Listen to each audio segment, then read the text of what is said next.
Bonsoir les Rexonautes, une nouvelle semaine, un nouveau flux d'actualité cosmique et on va voyager ensemble à travers des records, des missions interplanétaires et même des mystères astrophysiques. Exact, on s'installe dans le cockpit, on prend le temps de tout analyser et on démarre avec un appel de la NASA. Le 27 août, la NASA a lancé un appel original. Elle recherche des volontaires pour aider à suivre Artemis 2.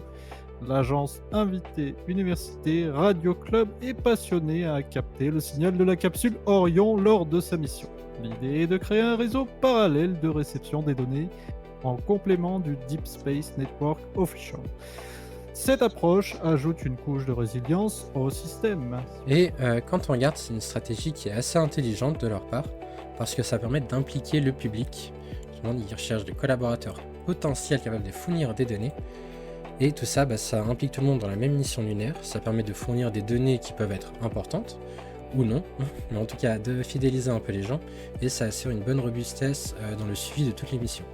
Et toutes les contributions, comme on peut le lire par ici, elles sont analysées et elles sont comparées pour tous les équipements et tout ce qui est fait dans la géographie. Comme ça, Artemis 2, ça devient un projet partagé avec toute la planète. Donc, si vous êtes équipé pour repérer les objets dans l'espace, il devient possible de collaborer directement avec la NASA pour partager des informations uniquement. On n'est pas encore dans les vols spatiaux tout public. Et pour ça, vous avez donc comme délai le 27 octobre 2025, comme on peut voir là. Donc ça demande plus qu'un simple télescope, ça demande beaucoup d'outils de mesure. Mais voilà, si vous êtes passionné et équipé, vous pouvez aider la NASA. Actualité suivante. On va reparler à nouveau de SpaceX. Que voulez-vous, ils sont là pour battre des records, ils sont pas là pour beurrer des tartines. SpaceX qui a accompli un 400e atterrissage de Falcon sur barge et qui en plus envoie encore 28 Starlink. Ils ont franchi, c'était le 27 août. Un seuil impressionnant parce qu'il y a eu 400 atterrissages réussis sur une barge dite autonome. C'est les barges qui sont... Normalement il y a la vidéo là. Les barges qui sont sur l'eau. Et c'est un exploit qui s'est produit lors de la dernière mission de Starlink 1056 avec un lancement depuis le Cap Canaveral. Et c'est un booster qui a du coup réussi à achever son vol par une descente qui était parfaitement contrôlée avec toutes les instructions qu'il fallait. Et ça illustre aussi à quel point la réutilisation des lanceurs devient importante, qui permet en plus d'économiser beaucoup d'argent, de consolider la pratique et de permettre l'arrivée de ces bus spatiaux que met en place SpaceX. Ce chiffre est d'autant plus frappant quand on se souvient des premiers essais. Explosions, ratés et images spectaculaires en 2015 et 2016. Aujourd'hui, ces atterrissages sont devenus routiniers, mais ils n'en demeurent pas moins extraordinaires. Chaque récupération réduit les coûts, renforce la cadence de production et alimente le réseau Starlink. En parallèle, 28 satellites V2 mini ont été mis en orbite, chacun équipé de liaisons laser intersatellites améliorant la couverture dans les régions océaniques et polaires. C'est une infrastructure mondiale qui se construit pièce par pièce. On se souvient peut-être de justement tous les accidents de SpaceX, de tous les débris qui se faisaient. On en parlait encore au premier Cosmo News, on trollait bien SpaceX pour dire en fait il y avait plein de soucis géopolitiques avec plein de pays parce qu'il y avait beaucoup trop de débris. Mais aujourd'hui, force est de constater que c'est la société qui bat des records, même surtout avec le Falcon 9 qu'on voit encore et encore. Falcon 9 pour sa 30e fois. Quelques heures après ce succès, un autre record est tombé. Le booster B1067 a réalisé son 30e vol. C'est une première historique. Jamais un étage orbital n'avait atteint une telle longévité. Le lancement a eu lieu le 27 août avec confirmation du déploiement des satellites le lendemain. Cela démontre que la conception du Falcon 9 supporte non seulement les contraintes d'un vol, mais aussi leur répétition à grande échelle. Et ça, faut se dire qu'atteindre 30 missions, ça veut surtout dire que toute la structure de la fusée, donc le moteur, l'avionique, tout ça, ils ont traversé des cycles répétés de poussée, d'entrée dans l'atmosphère, d'atterrissage, et à chaque fois c'est des cycles qui importent des forces mécaniques, des hautes températures ou des basses températures. On va oublier aussi que les fusées sont exposées au vide spatial, ce qui est pas rien, et le fait que l'étage, donc cette fusée, puisse supporter une trentaine de vols pendant aussi longtemps, en fait ça témoigne aussi d'une grande rigueur qui a été faite dans ces fusées, où on se rapproche de plus en plus des fusées ou des vaisseaux qu'on peut voir dans les films de science-fiction, qui peuvent réaliser des tonnes de voyages dans l'espace sans jamais être détruits. Là où avant on faisait des lanceurs pour les faire s'écraser dans l'océan ou les faire s'échouer dans l'espace, maintenant on peut les récupérer et les réutiliser, donc c'est un pas de plus vers les vaisseaux spatials du futur. Et en parlant de futur, la prochaine actualité, l'optique interplanétaire. C'était le 27 août. Ils ont annoncé avoir mené à bien une campagne de communication optique avec une sonde qu'ils ont appelée Psyche. Ah, c'est génial le petit chat. En quoi ça consistait? Ça consistait en 4 liaisons laser de la Terre à des sondes qui étaient dans l'espace, qui ont été réalisées sur une distance de 300 millions de kilomètres. Et c'est un signal qui a été capté par des stations grecques, et Yunori et Elmos pour les titres. Et c'est une campagne qui valide des chaînes de pointage et de décodage qui sont exigeants. La dernière liaison a atteint un débit de 1,8 mégabits seconde, un record pour une communication optique interplanétaire. Et pour marquer le coup, les ingénieurs ont transmis une vidéo depuis Psyche, un chat. Derrière l'anecdote, c'est une preuve concrète que l'optique est capable de compléter la radio et d'offrir des débits supérieurs. Cette technologie ouvre la voie à l'Internet du système solaire où les futures missions martiennes et au-delà pourront transmettre images et vidéos avec plus de fluidité.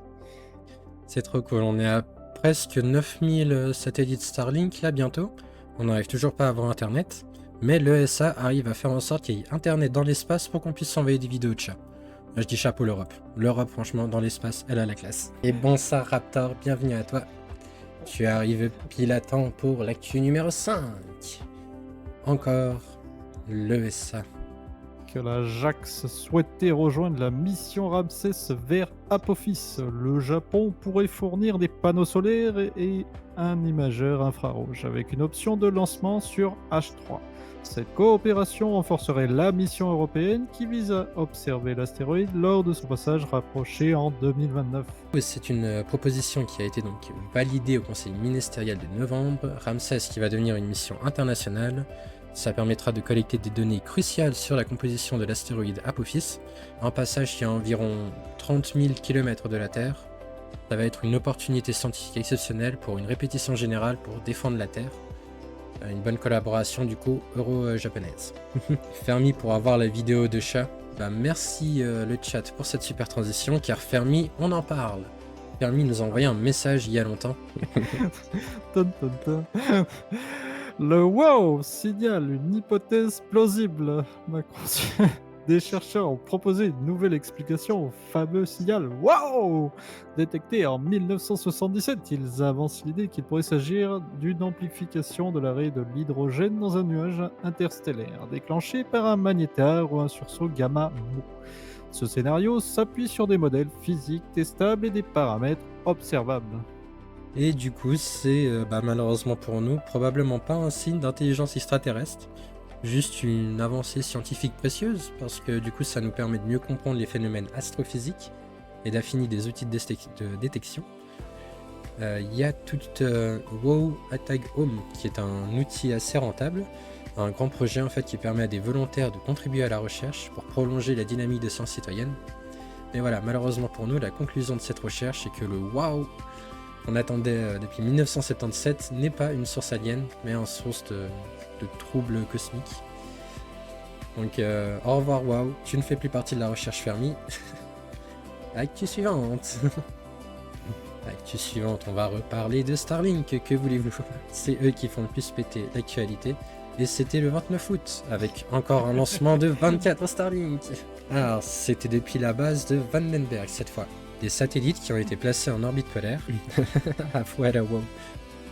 Des satellites qui ont été placés en orbite polaire. Et ce qui est essentiel pour couvrir les hautes latitudes, comme on sait, SpaceX continue sa colonisation de l'espace. Cela a été dans le but d'aller au-dessus de l'Alaska et de la Scandinavie, et ou certaines zones arctiques, pour permettre une meilleure connexion.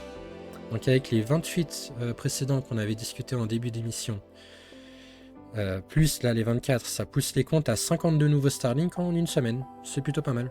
Le premier étage du Falcon 9 a été récupéré avec succès sur une barge dans le Pacifique. Chaque lancement polaire ajoute une pièce à la couverture mondiale. C'est un rappel que la constellation Starlink ne se limite pas aux zones densément peuplées, mais vise une couverture planétaire complète, ce qui nous fait 8180 la semaine passée, plus 52, donc 8232 satellites Starlink actifs au-dessus de notre tête. 8232, oui, je crois que le compte est bon. Après, qui sait, il y en a peut-être certains qui ont été désactivés, ou peut-être que ceux qui ont été lancés sont pas encore activés. Mais vu que normalement il leur faut entre 24 et 48 heures, là ça devrait être bon. Donc ouais, 8232. Regardez ce beau décollage et bonsoir Momo. 5, 4, 3, 2, départ.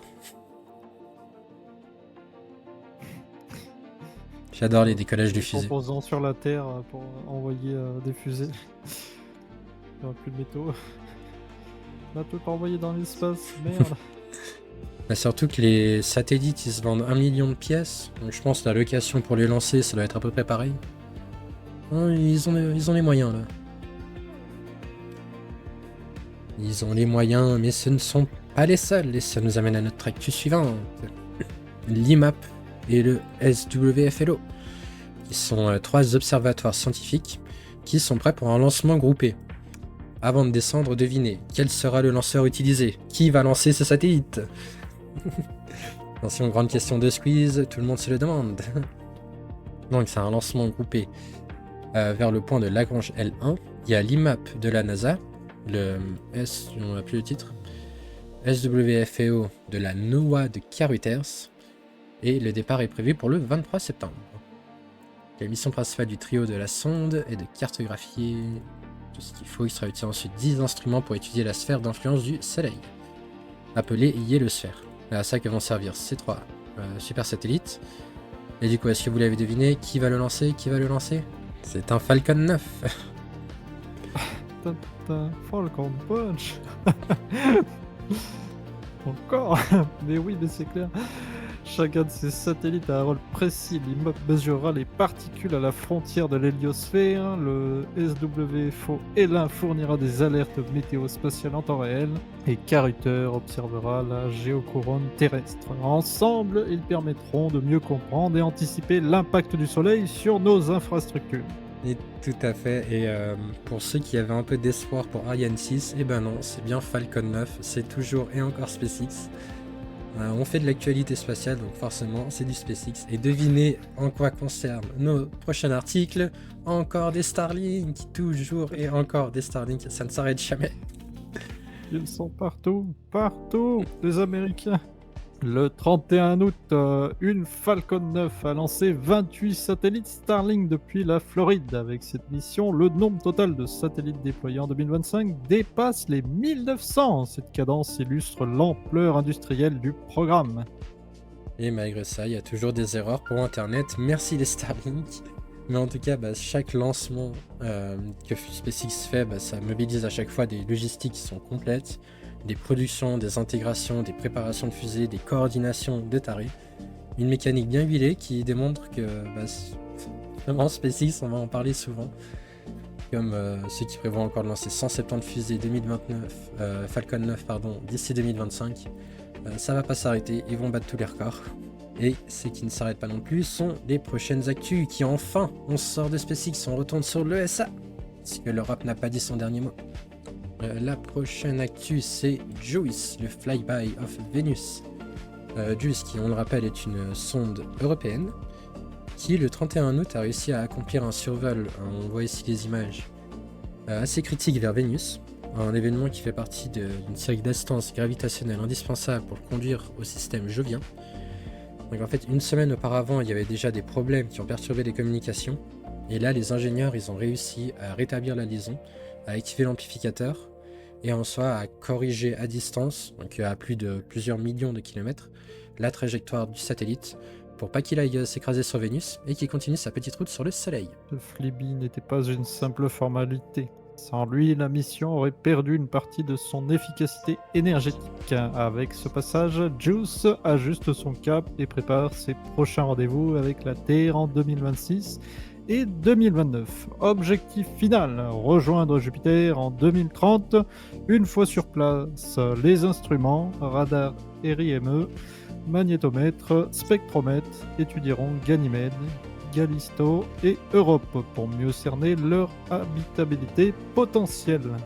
Et si vous ne connaissez pas les lunes de Jupiter, révisez un petit peu, c'est une des questions de Fermi 4 sans trop en spoiler.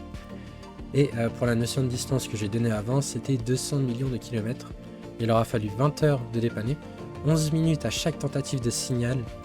Donc déjà que les lags nous font un peu rager, alors imaginez 11 minutes d'attente à chaque manip. Quand même respect aux ingénieurs. qui arrive à contrôler des trucs comme ça dans l'espace. C'est une très grande avancée. Je connais plein de Jupillunes, c'est bien. Il y aura celle d'Uranus aussi, attention. Ensuite, pour terminer en beauté, comme on vous disait, là ça fait plusieurs semaines qu'on vous présente des beaux événements sur Terre. Le prochain aura lieu le 7 septembre. Une éclipse totale imminente. Et il me semble ici on avait même les cartes, oui on avait tout. Le petit schéma, ce sera donc le 7 septembre au soir, la lune qui sera visible en Europe, en Afrique, en Asie et en Océanie. Ça durera à peu près 1h22 et ça donnera à la lune une teinte rouge caractéristique. Un spectacle accessible à tous, sans besoin d'instruments spécialisés. Vous pouvez plus ou moins la regarder à l'œil nu. Pour la France et la Suisse, l'éclipse se déroulera entre 19h30 et 20h52, c'est ça, avec un maximum à 20h11. Aucun filtre n'est nécessaire, mais un trypède améliore les photos.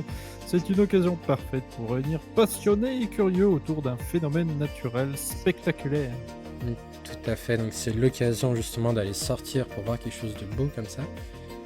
Il y avait aussi du coup la map, on a même la map du club sur ce site. Je vous remettrai les sources, n'hésitez pas à aller jeter un petit coup d'œil. L'occasion de manger en terrasse et d'admirer l'éclipse. Voilà, la map détaillée. La prochaine éclipse, ouais, celle qu'on pourra voir en Europe, ce sera le 12 août 2026. Alors ne ratez pas l'occasion de cette éclipse de 2025, le 7 septembre, de 19h30 à 20h52.